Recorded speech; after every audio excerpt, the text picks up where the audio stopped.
दोस्तों, जय श्री कृष्ण। गीता के पहले अध्याय का नाम अर्जुन विषाद योग है।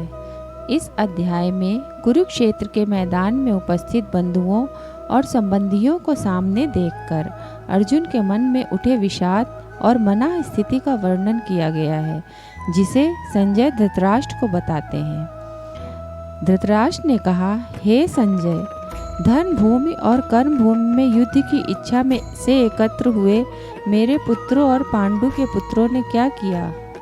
संजय ने कहा, हे राजन, इस समय राजा दुर्योधन पुत्रों की सेना के व्यूह रचना को देखकर आचार्य द्रोणाचार्य के पास जाकर रहे हैं।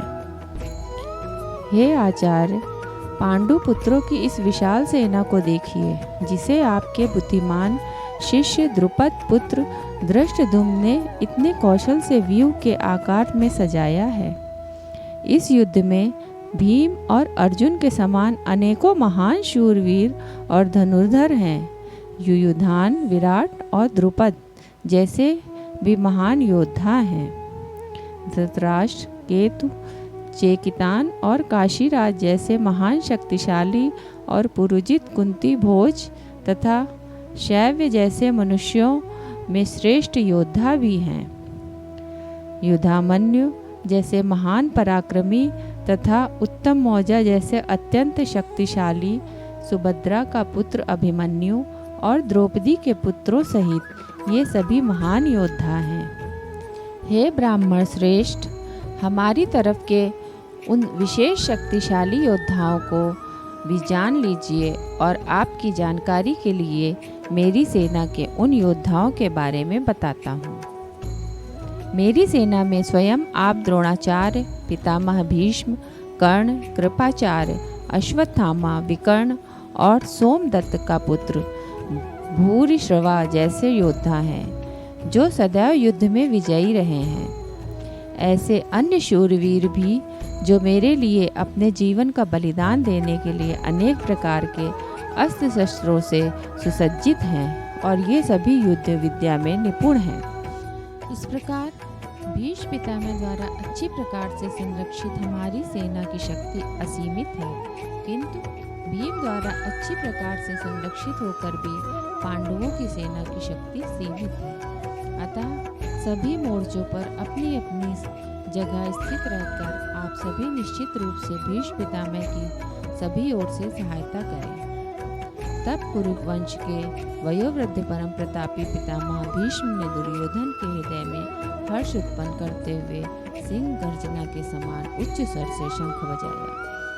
तत्पश्चात अनेक शंख, नगाड़े, ढोल, मृदंग और सींग आदि बाजे अचानक एक साथ बज उठे। उनका वो शब्द बड़ा भयंकर था। तत्पश्चात दूसरी ओर से सफेद घोड़ों युक्त उत्तम रथ पर आसीन योगेश्वर श्री कृष्ण और अर्जुन ने भी अलौकिक शंख बजाए। हृदय के सर्वस्व ज्ञाता श्री कृष्ण ने पांचजन्य नामक, अर्जुन ने देवदत्त नामक और भयानक कर्म वाले भीमसेन ने पौंड्र नामक महाशंख बजाया।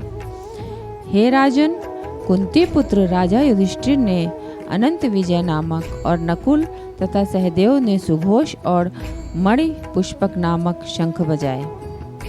श्रेष्ठ धनुष वाले काशीराज और महारथी शिखंडी एवं धृष्टद्युम्न तथा राजा विराट और कभी न हारने वाला सात्यकी, राजा द्रुपद एवं द्रौपदी के पांचों पुत्र और बड़ी भुजा वाले सुभद्रा पुत्र अभिमन्यु आदि सभी ने अलग अलग शंख बजाए। उस समय भयंकर ध्वनि ने आकाश और पृथ्वी को गुंजायमान करते हुए धृतराष्ट्र के पुत्रों के हृदय में शोक उत्पन्न कर दिया। हे राजन, इसके बाद हनुमान से अंकित पताका लगे रथ पर आसीन पांडु पुत्र अर्जुन ने धनुष उठाकर तीर चलाने की तैयारी के समय धृतराष्ट्र के पुत्रों को देखकर हृदय के सर्वस्व ज्ञाता श्री कृष्ण से प्रार्थना करते हुए कहा कि हे अच्युत, कृपा करके मेरे रथ को दोनों सेनाओं के बीच में खड़ा करें, जिससे मैं युद्ध भूमि में उपस्थित युद्ध की इच्छा रखने वालों को देख सकूं कि इस युद्ध में मुझे किन किन के साथ युद्ध करना है।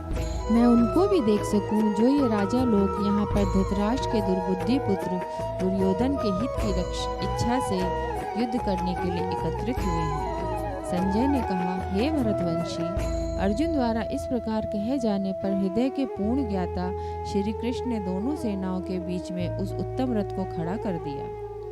इस प्रकार भीष्म पितामह, आचार्य द्रोण और संसार के सभी राजाओं के सामने कहा कि हे पार्थ, युद्ध के लिए एकत्रित हुए इन सभी कुरुवंश के सदस्यों को देख। वहाँ प्रथापुत्र अर्जुन ने अपने ताऊओं, चाचाओं को, दादा परदादों को, गुरुओं को, मामाओं को, भाइयों को, पुत्रों को, पौत्रों को और मित्रों को देखा। कुंती पुत्र अर्जुन ने ससुरों और शुभचिंतकों सहित दोनों तरफ की सेनाओं में अपने ही सभी संबंधियों को देखा। तब करुणा से अभिभूत होकर शोक करते हुए अर्जुन ने कहा, हे कृष्ण, युद्ध की इच्छा करने वाले इन सभी मित्रों तथा संबंधियों को उपस्थित देखकर मेरे शरीर के सभी अंग कांप रहे हैं और मुख सूझा जा रहा है और मेरे शरीर के कंपन से रोमांच उत्पन्न हो रहा है। मेरे हाथ से गांडीव धनुष छूट रहा है और त्वचा भी जल रही है। मेरा मन भ्रमित सा हो रहा है, इसलिए मैं खड़ा भी नहीं हो पा रहा हूँ।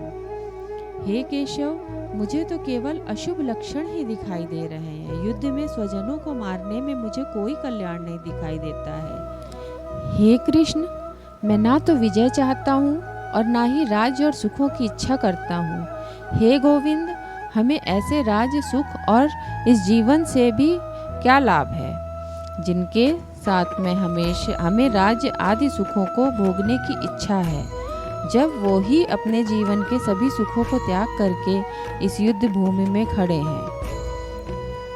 गुरुजन, परिवारीजन, पुत्रगण, पितामह, मामा, ससुर, पौत्रगण, साले और सभी संबंधी भी मेरे सामने खड़े हैं। हे मधुसूदन, मैं इन सभी को मारना नहीं चाहता हूँ। भले ही ये सभी मुझे ही मार डालें, तीनों लोकों के राज्य के लिए भी मैं इन सभी को मारने नहीं चाहता।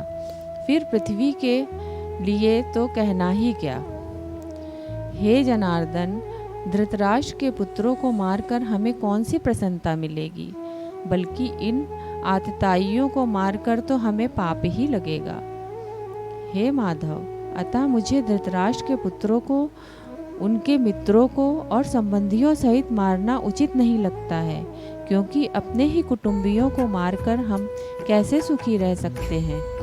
यद्यपि लोभ के कारण इन भ्रमित चित्त वालों को कुल के नाश से उत्पन्न होने वाले दोष दिखाई नहीं देते हैं और मित्रों से विरोध करने में कोई पाप नहीं दिखाई देता है। हे जनार्दन, हम लोग तो कुल के नाश से उत्पन्न दोष को समझने वाले, क्यों न हमें इस पाप से बचने के लिए विचार करना चाहिए। कुल के नाश से सनातन कुल धर्म नष्ट हो जाते हैं तथा धर्म का नाश हो जाने पर संपूर्ण कुल में अधर्म फैल जाता है। हे कृष्ण, अधर्म अधिक बढ़ जाने से कुल की स्त्रियां दूषित हो जाती हैं। स्त्रियों के दूषित हो जाने पर अवांछित संतानें उत्पन्न होती हैं। अवांछित संतानों की वृद्धि से निश्चय ही कुल में नारकीय जीवन उत्पन्न होता है। ऐसे पतित कुलों के पितृ गिर जाते हैं, क्योंकि पिंड और जल के दान की क्रियाएं समाप्त हो जाती हैं। इन अवांछित संतानों के दुष्कर्मों से सनातन कुल धर्म और जाति धर्म नष्ट हो जाते हैं। हे जनार्दन, जिनका कुल धर्म नष्ट हो गया है, ऐसे मनुष्यों को अनिश्चित काल तक नरक में रहना पड़ता है, ऐसा हम सुनते आए हैं। ओह, कितने आश्चर्य की बात है कि हम लोग बुद्धिमान होकर भी महान पाप करने को तैयार हो गए हैं, जो राज्य और सुख के लोभ से अपने प्रियजनों को मारने के लिए आतुर हो गए हैं। यदि मुझ शस्त्र रहित विरोध न करने वाले को धृतराष्ट्र के पुत्र हाथ में शस्त्र लेकर युद्ध में मार डालें, तो भी इस प्रकार मरना मेरे लिए अधिक श्रेष्ठकर होगा। संजय ने कहा, इस प्रकार शोक संतप्त हुआ मन वाला अर्जुन युद्ध भूमि में ये कहकर बाणों सहित धनुष को त्याग कर रथ के पिछले भाग में बैठ गया। इस प्रकार उपनिषद ब्रह्म विद्या तथा योग शास्त्र रूप श्रीमद् भगवत गीता के श्री कृष्ण अर्जुन संवाद में धर्म कर्म युद्ध योग नाम का पहला अध्याय संपूर्ण हुआ। हरि ओम तत्सत।